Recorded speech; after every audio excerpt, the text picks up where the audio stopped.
day everyone, especially to you sir. By the way, my name is Hyperjoy Mbalignot from BEC 2B. Today I will discuss the fingerprint classification.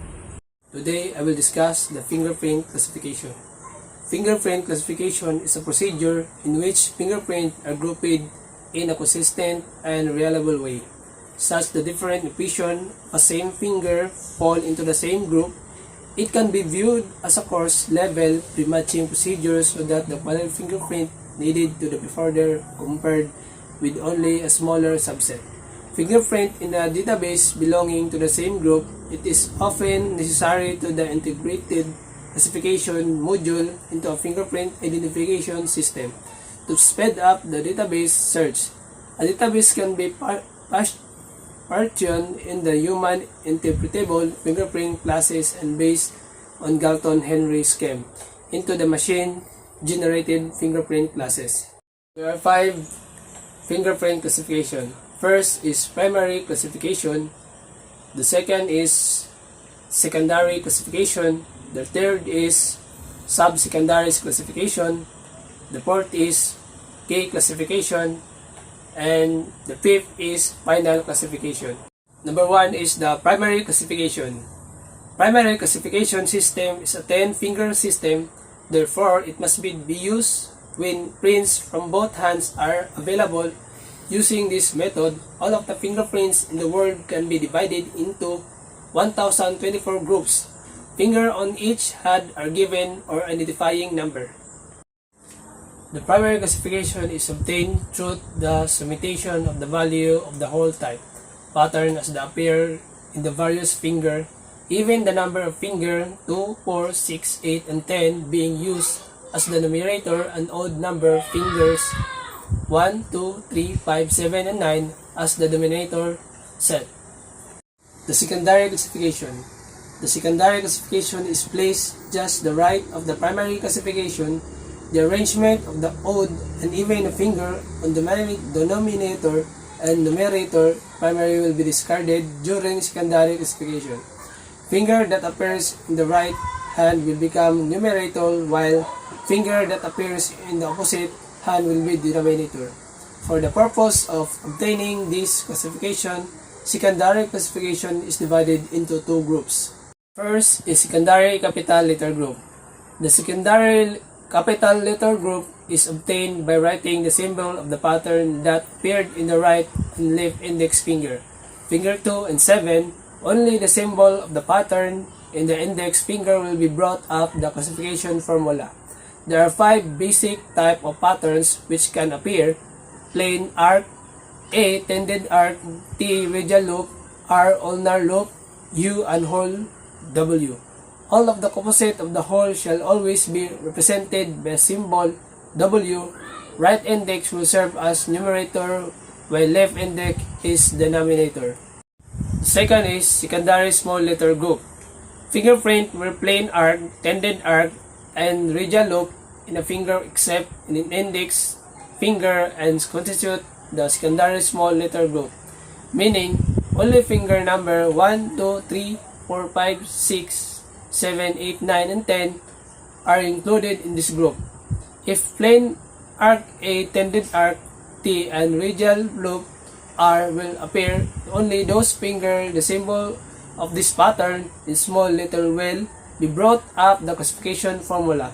If one of these pattern will appear, a dash will be used to indicate the absence of such pattern. Third is sub-secondary classification. The sub-secondary classification is placed just right to the secondary classification. This classification concern only with the index, middle, and the ring finger or both hands, finger 2, 3, 4, 7, and 8, and 9. See the picture below. Just like a secondary classification, right finger will be numerator and the left is denominator. In the classification, only loops and whole are considered. In order to obtain this classification, the fingerprint classifier must be first count the ridge count of the loops and the ridge tracing of a hole appearing on the above method finger.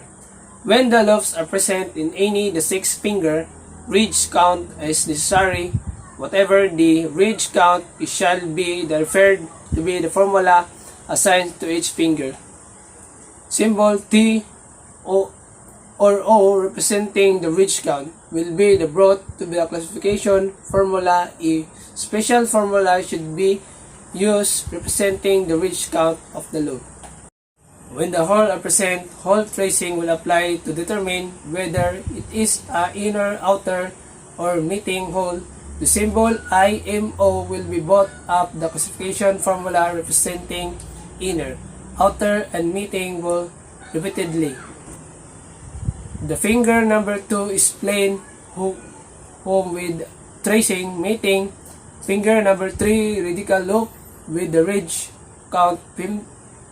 Finger number 4 occidental loop with a hole tracing of outer. Finger number 7 is ulnar loop with a ridge count 8, while the finger number 8 is central pocket loop with the tracing of new, and finger number 9 is a radial loop with ridge count of 11.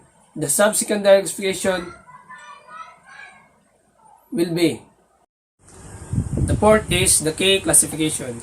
The K classification is placed at the extreme leaf of the classification formula or the leaf of major division.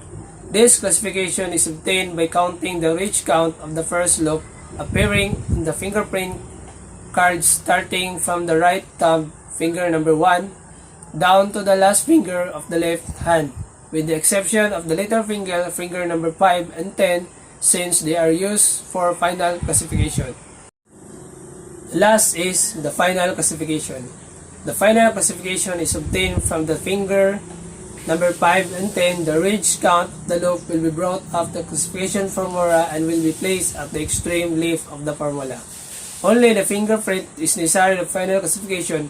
If both little finger, finger number 5 and 10 are loops, right little finger, the finger number 5 has priority, meaning only the ridge count of the right little finger will be brought up the classification formula, and the ridge count of the left little is not longer needed. However, if the loop pattern is found only on the left finger, then such ridge count will be final classification. Once again, that would be all, guys. Thank you and God bless.